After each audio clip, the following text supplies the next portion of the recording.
Benvinguts a l'Institut Lluís de Peguera, on els alumnes de segon d'ESO han dut a terme un projecte increïble per augmentar la biodiversitat al pati del centre.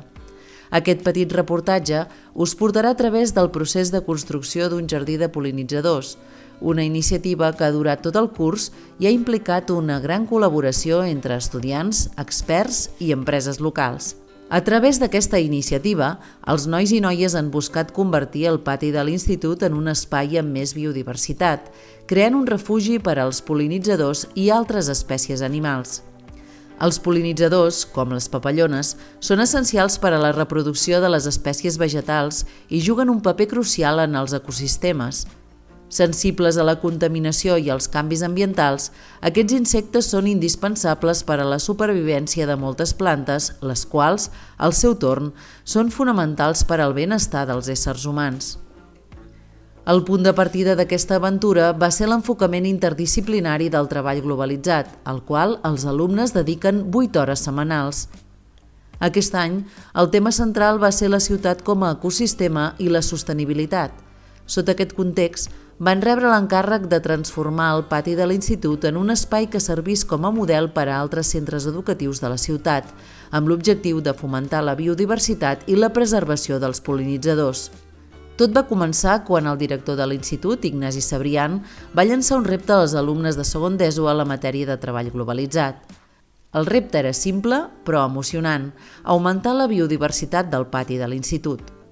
Amb aquesta idea en ment, els estudiants van posar-se a treballar. Primer, els alumnes van començar a documentar-se i buscar informació sobre la importància dels pol·linitzadors i com construir un petit oasi per a espècies vegetals i animals autòctons. Van parlar amb experts per aprendre sobre les plantes que atrauen pol·linitzadors i les millors pràctiques per a la construcció del jardí. Per assolir el seu objectiu, els alumnes van aprendre sobre els ecosistemes i el paper que hi tenen les diferents espècies. Van realitzar una entrevista a un expert, el biòleg Fernando Carceller, qui els va assessorar en la creació de jardins de pol·linitzadors. Van descobrir que per construir un d'aquests espais calia plantar diverses espècies de plantes autòctones a diferents alçades i amb diferents colors i olors.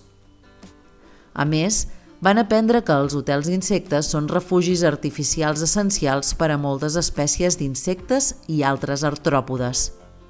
Carceller els va explicar com els pol·linitzadors són essencials per a la reproducció de les plantes i la conservació de l'ecosistema. Va ser molt inspirador escoltar-lo i aprendre de la seva experiència. Amb tota aquesta informació, els alumnes van decidir els elements que formarien el jardí de pol·linitzadors.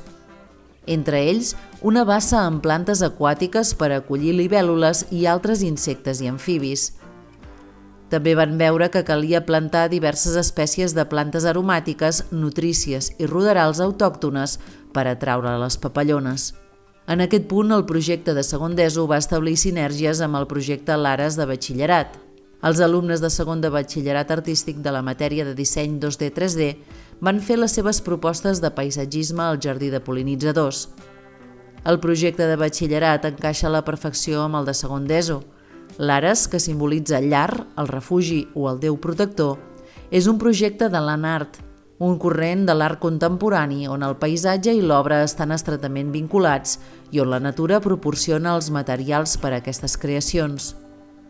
En els pròxims cursos es mirarà de millorar el jardí actual amb algunes de les aportacions dels alumnes més grans de l'institut.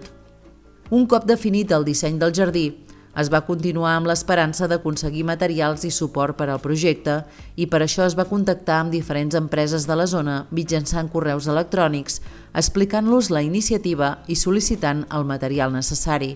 Algunes empreses van respondre de manera positiva de manera immediata. A més, es va presentar el projecte als responsables de l'Ajuntament de Manresa per buscar la seva col·laboració. Es va exposar la iniciativa al regidor de Ciutat Verda, Pol Huguet, i a la tècnica de Parcs i Jardins, Montse Altimira, i durant aquesta trobada es va descobrir que la ubicació inicial del jardí seria afectada per les futures obres de soterrament dels ferrocarrils, així que es va haver de buscar un lloc alternatiu per a la seva construcció. Un dels primers assoliments va ser aconseguir el material per a la construcció de la bassa. Mitjançant el Consorci de Residus del Bages es va obtenir material essencial com una lona impermeabilitzadora, una manta geotèxtil, compost per a plantes, palets i suports de ferro. L'empresa constructora del Cardoner va col·laborar en el transport dels materials fins a l'institut. Posteriorment va ser l'empresa de moviment de terres Ecoanivellacions qui es va implicar en el projecte.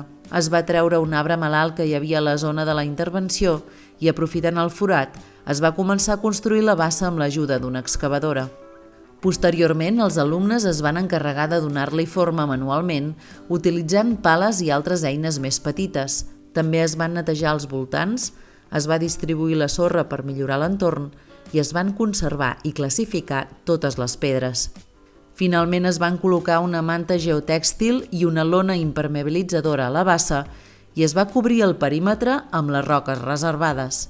L'hotel d'insectes va ser construït a les classes de tecnologia, on es van collar els cargols, envernissar i pintar les fustes, entre d'altres tasques. A les classes de tecnologia també es van fabricar un jardí vertical amb els palets donats pel Consorci de Residus, a més de tots els elements de cartelleria, amb el nom del jardí i el nom de les espècies vegetals. Les caixes niu van ser preparades amb la col·laboració de les famílies dels alumnes. Els encarregats de fer aquest taller van ser Anna Prat, Marc Coromines i Duarte Alves, que van venir amb les caixes tallades. Només faltava juntar les diferents parts i muntar-les. Això ho van aconseguir els alumnes en un matí, on feien torns per classes baixant i muntant-ne algunes. Més tard, quan ja estaven totes fetes, les van penjar a diferents llocs del pati. Les caixes niu donaran refugi a diferents tipus d'animals voladors, com els ratpenats i algunes aus comunes. Un aspecte fonamental del jardí són les plantes i les flors, ja que atrauen els pol·linitzadors. En aquest aspecte es va rebre suport de Maria Vallbona, del Centre de Jardineria Jardinet, que va donar flors i plantes per al projecte. Durant els darrers dies es van plantar aquestes espècies i ara caldrà regar-les i esperar que arrelin amb força. Per garantir l'aigua necessària durant els dies de calor, s'ha instal·lat també un sistema de reg gota a gota per a un ús eficient de l'aigua. A més, en un futur es contempla la possibilitat de construir un dipòsit d'aigües pluvials per millorar la sostenibilitat del reg. Un cop construït el jardí, la intenció dels alumnes és fer un pas més en la divulgació de la biodiversitat mitjançant l'establiment d'un itinerari de visita autoguiat. Amb aquest propòsit tenen previst col·locar plaques amb noms i codis QR estratègicament distribuïts que indicaran als visitants les espècies vegetals i animals que poden observar en aquest petit ecosistema que han creat.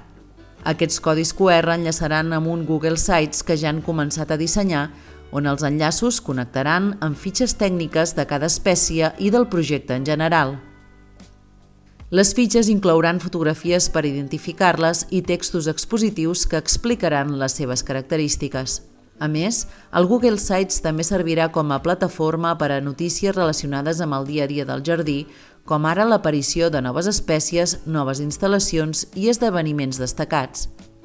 Han establert una plantilla inicial per al lloc web i seran els alumnes que cursin segon l'any vinent els responsables de continuar aquesta important tasca de divulgació i enriquiment del projecte. En els últims dies, els alumnes han vist com el jardí prenia forma i com els primers pol·linitzadors començaven a visitar el seu nou hàbitat. L'emoció i l'alegria es van estendre a mesura que creixien les flors i el pati es convertia en un punt de trobada per a la biodiversitat. En resum, el procés de construcció del jardí de pol·linitzadors ha implicat aprendre molt sobre els ecosistemes i els pol·linitzadors, contactar amb empreses locals, obtenir suport d'entitats i institucions com el Consorci de Residus, el Camp d'Aprenentatge del Bages i l'Ajuntament de Manresa, adaptar-se als canvis d'ubicació, construir la bassa, l'hotel d'insectes i les caixes niu, així com plantar les plantes i les flors. El resultat és un jardí que pas a pas s'ha fet realitat, convertint-se en un espai acollidor per als pol·linitzadors i altres animals. Els resultats d'aquest projecte han anat més enllà de les expectatives inicials. A més d'incrementar la biodiversitat al pati de l'institut, els alumnes han après valuosos coneixements sobre la importància de preservar i protegir el medi ambient. El seu treball ha servit com a punt d'inici per a un projecte de llarga durada que continuaran les futures generacions de segon d'ESO, que pot servir d'inspiració per a altres centres educatius i que ha generat un canvi positiu en la comunitat local. Aquest jardí és un recordatori constant de la importància de la biodiversitat i de com cadascú de nosaltres pot fer una diferència en la protecció del medi ambient.